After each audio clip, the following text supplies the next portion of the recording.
menurut saya memang harus ada pentahapan yang jelas ya, roadmap yang jelas 5 tahun ke depan mau seperti apa, termasuk pembiayanya juga dan juga target sasarannya. Tapi sebenarnya tantangan yang terbesar itu adalah di eksekusinya.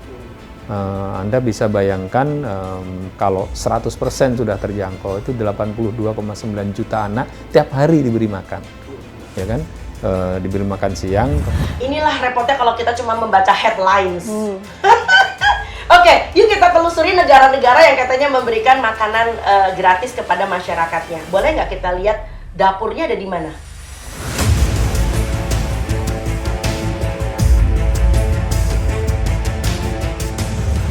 Komisi Pemilihan Umum atau KPU mengumumkan Prabowo Subianto dan Gibran Rakabuming Raka berhasil menjadi peraih suara tertinggi di pemilihan presiden atau Pilpres 2024. Merujuk data KPU pada Pilpres 2024, mengindikasikan program kampanye Prabowo Gibran akan dijalankan.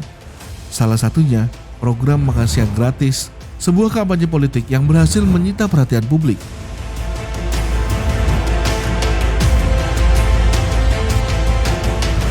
Ya, kalau latar belakangnya tentu awalnya adalah masalah stunting ya, dan juga concern Pak Prabowo terhadap perkembangan anak-anak kita, perkembangan fisiknya, perkembangan otaknya ya, karena itu semua tergantung gizi pada saat dia di kandungan, pada saat dia baru lahir, balita, dan pada saat dia sekolah. Makanya sebenarnya program Pak Prabowo itu awalnya ya, itu bukan hanya untuk makan siang, jadi termasuk untuk bantuan ibu hamil dan sebagainya. Ya, makanya kemudian kita masukkan di dalam visi misi Prabowo Gibran lengkap, termasuk ibu hamil. Tapi memang mungkin yang banyak dibahas hanya makan siang. Jadi asal muasalnya adalah concern seperti itu. Kemudian dibahas di tim Prabowo Gibran, kemudian akhirnya kita kembangkan ya. Di atas kertas, program ini memang menarik.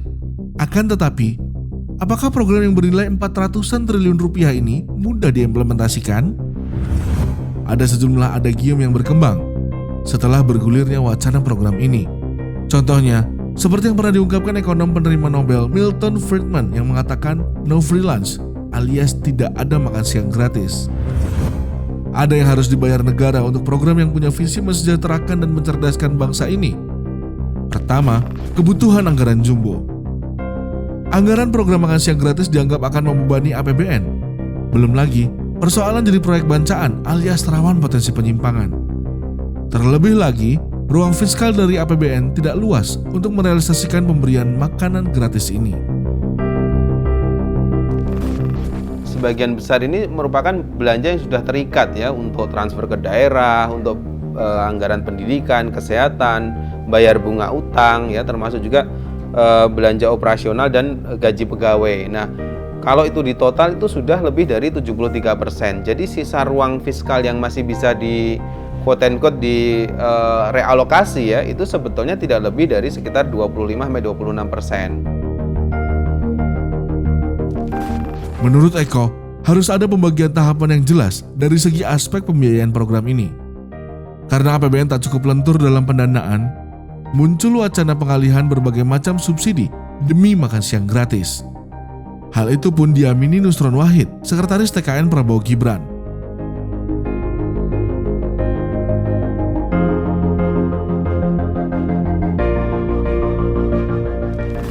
Tidak hanya itu, pengalihan pos dari subsidi energi pun diwacanakan, seperti yang diungkapkan Wakil Ketua TKN Edi Suparno.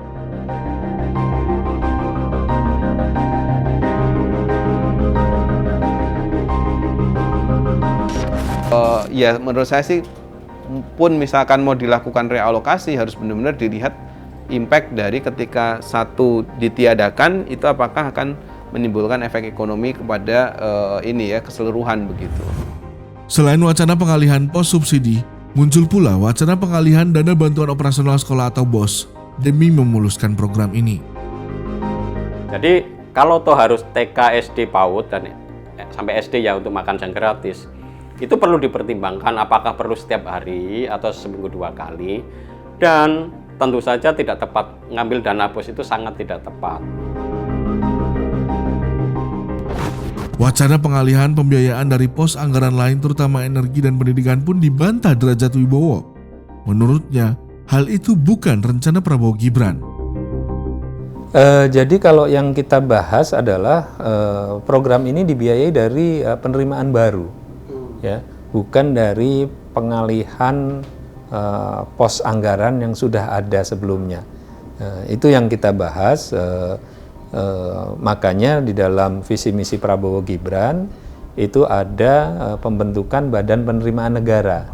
Ada target untuk penerimaan negara adalah 23% dari PDB. Jadi kita memang mempersiapkan pembiayaan program ini dari penerimaan baru. Sumber-sumber penerimaan baru nantinya akan meningkatkan tax ratio. Namun, Derajat masih enggan membocorkan sumber-sumber baru tersebut. Yang pasti, angka yang dikatakan oleh Derajat cukup fantastis. Dalam rapat kerja dengan Komisi 11, Menteri Keuangan Sri Mulyani menolak mengomentari program makan siang yang digagas Prabowo Gibran. Sri Mulyani dengan nada bicara serius menjawab bahwa dirinya tidak dapat mengomentari program tersebut karena memang tidak ada dalam APBN 2024.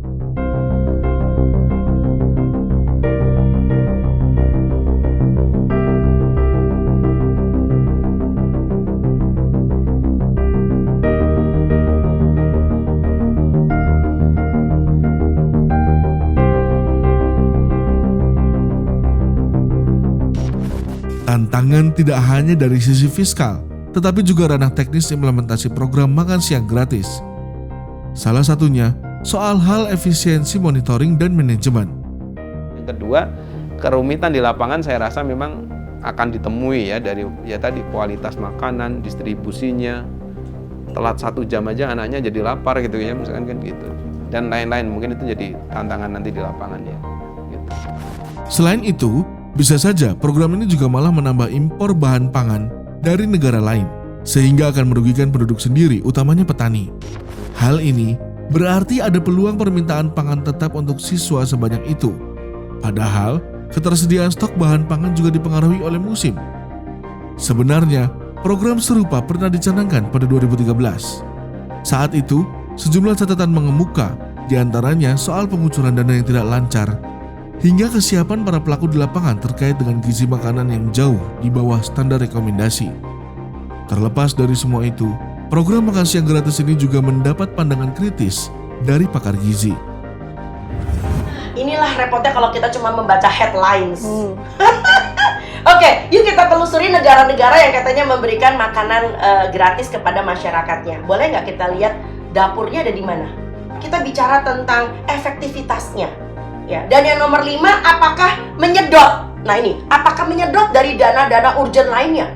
So jangan sampai kita bicara cuma memberikan orang makan, tetapi dana pendidikan merosot, dana kesehatan merosot, dana perumahan masyarakat merosot. So dari mana? So kita nggak bisa begitu. Dan jujur ngomong, orang menjadi sehat, jadi pinter, punya anak generasi emas, ini nggak cuma bicara tentang makan loh Bu. Ya kita bicara tentang pola asuh. Gitu loh ya. Dan maaf, Indonesia berlaku yang namanya otonomi daerah dan desentralisasi. So bisa jadi dari pusat pesannya A, B, C, D sampai daerah X, Y, Z. Melihat tingginya pro dan kontra publik melihat program makan siang gratis, wajar memang perencanaan yang matang begitu dinanti. Jangan sampai masyarakat berspekulasi mengenai program makan siang, terutama soal pembiayaannya, hingga menjadikannya bola liar. Polemik, kritik, dan catatan harusnya bisa menjadi peringatan bagi pemangku kebijakan selanjutnya agar benar-benar siap menjalankan program ini. Tanpa ada komitmen dan kesiapan, sebagus apapun program dan sebesar apapun anggaran yang digelontorkan, selalu berpotensi tidak tepat sasaran atau malah jadi bahan bancaan.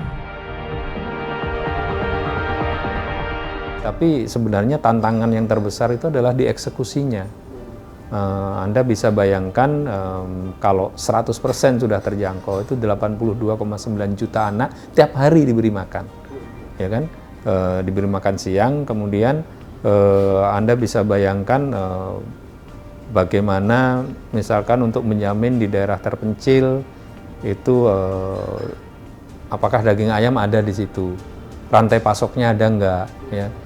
Kemudian apa namanya, bagaimana dengan perbedaan harga misalkan di Papua dibanding di daerah lain. Nah, itu nanti detailnya pasti akan dimatangkan kalau nanti apalagi nanti setelah Pak Prabowo dan Mas Gibran dilantik, pasti akan ada rapat untuk mematangkan detail operasi itu.